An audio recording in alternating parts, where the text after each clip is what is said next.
नमस्कार। तबे घरे सोलार पैनल तो लागिगला आउ भाविले जे बस एबेठू बिजली बिल आउ आसीबनी। किंतु जेतेबेले प्रथम थर पई से बिल आसिला सबु किछि गोळमाळिया लागिला नुहे कि। चालंतु आजि सेही प्रथम सोलार बिल भितरे थिबा सबु द्वंद्व को दूर करिवा। घरे सोलार लागिबा परे भी जेतेबेले हठात बिजली बिल घरे पहुंची जाए सेतेबेले आश्चर्य लागिबा तो स्वाभाविक। मनरे प्रश्न आसे किछि भूल होईगला कि।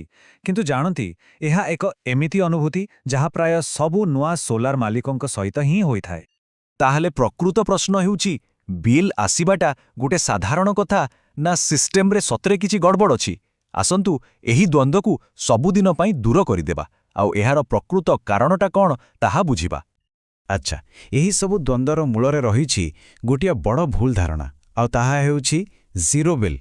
शुणिबाकू तो बहुत भल लागे, किंतु एही जीरो बिल प्रकृत अर्थ कोन? चलंत एही रहस्य पर पर्दा उठेबा। देखंतु जीरो बिल रो अर्थ आदौ एहा नुहे जे आपणक घरकू आउ कोनोसी कागज बिल आसीबो नाही ना।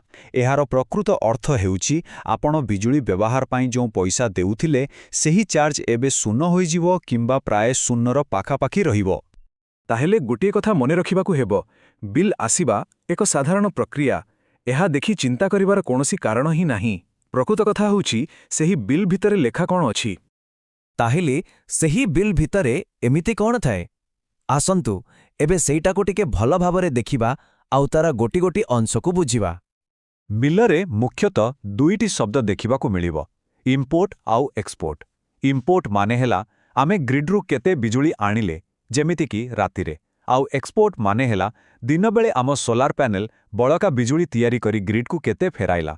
ए दुईटार हिसाब हूँ एही होउची नेट यूनिट। एटी गोटे बहुत जरूरी कथा स्पष्ट करिबाको हेबो। बिलरे किछि फिक्स्ड चार्ज बा स्थिर शुल्क थाए, जेमिति कि मीटर भड़ा। एहार सोलार सिस्टम सहित कोनोसी संपर्क नाही। जहा घरे सोलार नाही सेमाने भी एही शुल्क दियंती। एहा केवल ग्रिड सहित जोड़ी होई रहिबार एक फीज। बहुत तत्व कथा तो हेइगला। चालंतु एबे सीधा सड़क गोटे प्रकृत उदाहरण नहीं देखिबा जे एही संख्यागुड़िक बिलरे केमिति काम करंती। देखंतु एही उदाहरणरे घरे ग्रिडरू 120 यूनिट बिजुली व्यवहार होईछि, किंतु सोलार सिस्टम ग्रिड को 130 यूनिट फेराइछि। तामाने आमे देबाठारु 10 यूनिट अधिक देइछु। सेथिपाई नेट यूनिट हेउछि बिजुक्त 10। किंतु एही माइनस देखि डरिवार किछि नाही, कारण एहा प्रकृतरे एक प्लस पॉइंट। एहार सीधा सड़क अर्थ हैला जे एही मासरे बिजुली व्यवहार पई गोटी भी टंका देबाकू पड़िबानी। जहा भी देबाकू हेबो ताहा केवल सेही बाध्यतामूलक फिक्स्ड चार्ज। तेणु बिजुली खर्च एक प्रकार शून्य। तेणु जदि एपरी बिल आसुछि तेबे चिंतित हेबा परिवर्ते खुशी हेबा कथा, कारण एहार अर्थ हेउछि सोलर सिस्टमटी पूरापूरी ठीक भाबरे काम करुछि। एहा सफलतार संकेत, कोनोसी समस्यार नु। ठीक अछि, इत्ते सबु बुझिबा परे भी मनरे आउ किछि प्रश्न रहि जाई पारे। चालंतु सेही साधारण प्रश्नगुड़िकर सीधा सड़क उत्तर जानिबा।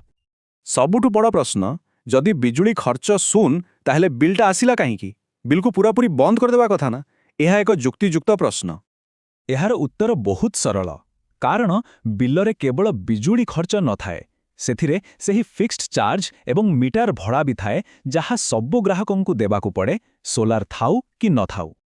अच्छा, एही जो पूरा प्रक्रिया जहा द्वारा इंपोर्ट एक्सपोर्टर हिसाब हुए ताको ही कुहा जाए नेट मीटरिंग।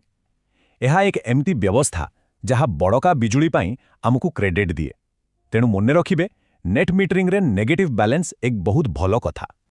गोटे ठीक बिल केवल मीटर उपरे निर्भर करेनी। एहार मूलदुआ सोलार सिस्टम लगाइबार बहुत आगरु माने योजना समय रे ही पड़ी थाए। टिके भाबी देखंतु, जदि घरर आवश्यकता ठारू छोट सिस्टम लगा जाए ताहाले से केबे भी आवश्यक बिजुली तैयारी करि पारिबनी। सेहीपरि मीटर सेटअप जदि भूल हुए ताहाले हिसाब रे गड़बड़ हेबा तो निश्चित। तेणु सठिक बिल पाई सठिक योजना बहुत जरूरी। तेणु मने रखिबा उचित जे सोलार केवल पैनल छात उपरे लगै देबा नुहे। एहा हेउछि प्रथम दिनरु ही एक सठिक एवं विशेषज्ञ योजना, कारण सठिक योजना ही सफलतार प्रकृत चाबिकाठी। ठीक अछि, एबे बिल विषय रे द्वंद्व तो दूर होई गला, किंतु एहा परे आउ गोटे बड़ प्रश्न मनकू आसे, सरकारी सब्सिडीर कौन हबो? से टंका केबे मिलिबो? सब्सिडी टंका कोन सिस्टम लगाइबा आगरु मिले ना सबु काम सरिबा परे? ଏହା ଏକ ବହୁତ ଗୁରୁତ୍ୱପୂର୍ଣ୍ଣ ପ୍ରଶ୍ନ ଆଉ ଏହାର ଉତ୍ତର ଆମେ ଜାଣିବା ଆମର ପରବର୍ତ୍ତୀ ଆଲୋଚନାରେ। ସେ ପର୍ଯ୍ୟନ୍ତ ନିଶ୍ଚୟ ଆପଣଙ୍କ ମତାମତ ଜଣାନ୍ତୁ।